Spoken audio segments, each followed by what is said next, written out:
नमस्कार दोस्तों, आपका स्वागत है हमारे चैनल बुद्ध ट्यून्स पर। आज हम एक ऐसी यात्रा पर निकलेंगे जो आपको असीम प्रेरणा और गहराई से भर देगी। ये कहानी है लक्ष्यों के प्रति अटूट लगन और विश्वास की, जिसे भगवान बुद्ध की शिक्षाओं से एक अद्वितीय और रहस्यमय प्रेरणा मिली है। आइए हम जानते हैं कैसे एक साधारण व्यक्ति ने अपने सपनों को साकार करने के लिए बुद्ध के उपदेशों को अपने जीवन में अपनाया और सफलता की ऊंचाइयों को छुआ। हमारी कहानी एक छोटे से गांव से शुरू होती है, जहां एक युवा नामक रमेश रहता था। रमेश का जीवन साधारण था, लेकिन उसकी आंखों में एक खास चमक थी, एक सपना, एक लक्ष्य जिसे वह हर हाल में पूरा करना चाहता था। वह अपने गांव में एक स्कूल खोलना चाहता था, ताकि गांव के बच्चों को भी शिक्षा का लाभ मिल सके। रमेश के माता पिता और गांव वाले उसकी इस योजना को लेकर निराश थे। गांव में स्कूल खोलना एक बड़ी चुनौती थी, क्योंकि गांव में संसाधनों की कमी थी और लोग शिक्षा के महत्व को लेकर जागरूक नहीं थे। लेकिन रमेश ने अपने सपने को सच करने की ठान ली थी। उसने सोचा कि अगर उसे अपने लक्ष्य को पूरा करना है तो उसे कुछ नया और अनोखा करना होगा। रमेश ने सुना कि गांव में एक साधु बाबा आए हैं जो भगवान बुद्ध की शिक्षाओं के अनुयायी हैं। रमेश ने सोचा कि शायद साधु बाबा की शिक्षाएं उसे मार्गदर्शन प्रदान कर सकती हैं। एक दिन उसने साधु बाबा से मिलने का निर्णय लिया। साधु बाबा ने रमेश को बुद्ध के जीवन की कहानियां सुनाई। उन्होंने बताया कि भगवान बुद्ध ने किस तरह से अपने जीवन की कठिनाइयों का सामना किया और कैसे उन्होंने अपने सपनों को साकार किया।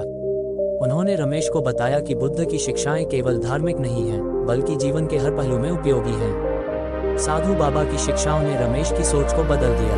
उन्होंने कहा, सपनों की पूर्ति के लिए आत्मनिर्भरता और संयम आवश्यक है। केवल इच्छा शक्ति पर्याप्त नहीं है, बल्कि सही मार्गदर्शन और मानसिक तैयारी भी जरूरी है। ये शिक्षा रमेश के दिल में बस गई। उसने महसूस किया कि उसे अपने लक्ष्य को पूरा करने के लिए एक नई दिशा में सोचना होगा।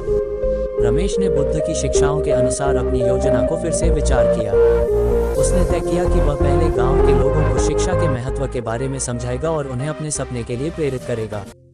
इसके लिए उसने गांव में कई मीटिंग्स और कार्यशालाओं का आयोजन किया, जिसमें उसने लोगों को बताया कि शिक्षा उनके बच्चों के भविष्य के लिए कितनी महत्वपूर्ण है। रमेश की यात्रा आसान नहीं थी। गांव के लोग उसकी योजनाओं पर संदेह करते थे। उन्हें विश्वास नहीं था कि एक छोटे से गांव में स्कूल खोला जा सकता है। इसके अलावा वित्तीय संकट और संसाधनों की कमी भी एक बड़ी चुनौती थी। रमेश ने इन सभी समस्याओं का सामना धैर्य और संयम के साथ किया। उसने अपनी मेहनत और दृढ़ता से गांव वासियों का विश्वास जीता। उसने लोगों को शिक्षा के महत्व को समझाया और उन्हें अपने लक्ष्य में शामिल किया।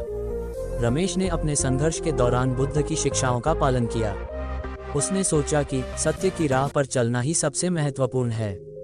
इस सोच ने उसे मुश्किल समय में भी प्रेरित किया। उसने कभी हार नहीं मानी और हर बाधा को अवसर के रूप में देखा। रमेश के प्रयास धीरे धीरे रंग लाने लगे। गांव के लोगों ने उसकी मेहनत और लगन को देखा और उसकी सहायता के लिए आगे आए। कुछ लोगों ने वित्तीय योगदान दिया, जबकि दूसरों ने निर्माण कार्य में मदद की। रमेश ने सभी के सहयोग को स्वीकार किया और अपने प्रयासों को जारी रखा। सभी समस्याओं के बावजूद रमेश ने अपने सपने को पूरा करने की दिशा में कदम बढ़ाया। उसने गांव के लोगों को शिक्षा के महत्व के बारे में लगातार बताया और उन्हें अपने सपने में शामिल किया। उसकी मेहनत और लगन ने धीरे धीरे लोगों को प्रभावित किया और उन्होंने उसकी योजना का समर्थन करना शुरू किया। समय के साथ रमेश का सपना धीरे धीरे सच होने लगा। उसने गांव में एक स्कूल का निर्माण शुरू किया। ये स्कूल न केवल एक भवन था, बल्कि एक सपना था जो उसने अपनी मेहनत और लगन से साकार किया था।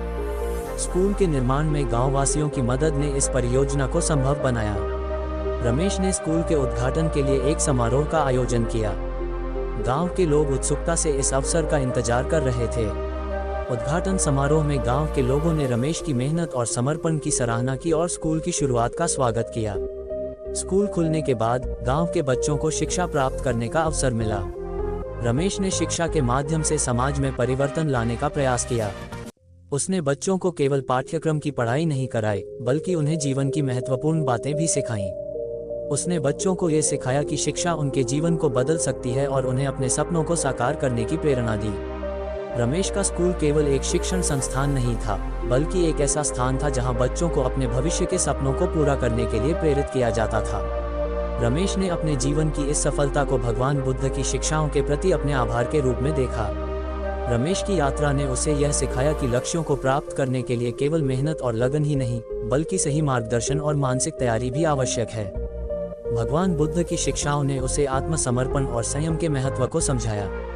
उसने सीखा कि जीवन में सच्ची सफलता तब मिलती है जब हम अपनी मेहनत और दृढ़ता को सही दिशा में लगाते हैं। रमेश की कहानी हमें ये भी सिखाती है कि जीवन की कठिनाइयों और बाधाओं का सामना करते समय हमें संयम और आत्मविश्वास बनाए रखना चाहिए। भगवान बुद्ध के उपदेशों ने उसकी यात्रा को आसान बनाया और उसे सफलता की ऊंचाइयों तक पहुंचाया। इस कहानी से हम ये सीख सकते हैं कि लक्ष्यों को पूरा करने के लिए केवल इच्छा शक्ति और प्रयास ही नहीं, बल्कि सही मार्गदर्शन और आंतरिक शांति भी जरूरी है। भगवान बुद्ध के उपदेश हमें बताते हैं कि कठिनाइयों के बावजूद आत्मविश्वास और संयम के साथ आगे बढ़ना चाहिए। रमेश की तरह हमें भी अपने सपनों की ओर बढ़ते रहना चाहिए और किसी भी बाधा को चुनौती के रूप में देखना चाहिए। जब हम अपने लक्ष्यों की ओर कदम बढ़ाते हैं तो हमें बुद्ध की शिक्षाओं को अपने जीवन का हिस्सा बनाना चाहिए। बुद्ध की शिक्षाएं केवल धार्मिक नहीं हैं, बल्कि जीवन के हर पहलू में उपयोगी हैं। जब हम अपने लक्ष्यों की ओर बढ़ते हैं तो हमें बुद्ध की शिक्षाओं से प्रेरणा लेनी चाहिए और अपने सपनों को साकार करने के लिए मेहनत और लगन के साथ आगे बढ़ना चाहिए। धन्यवाद, और इस तरह की और कहानियों के लिए हमारे चैनल बुद्ध ट्यून्स को सब्सक्राइब करना न भूलें। आपका दिन शुभ हो।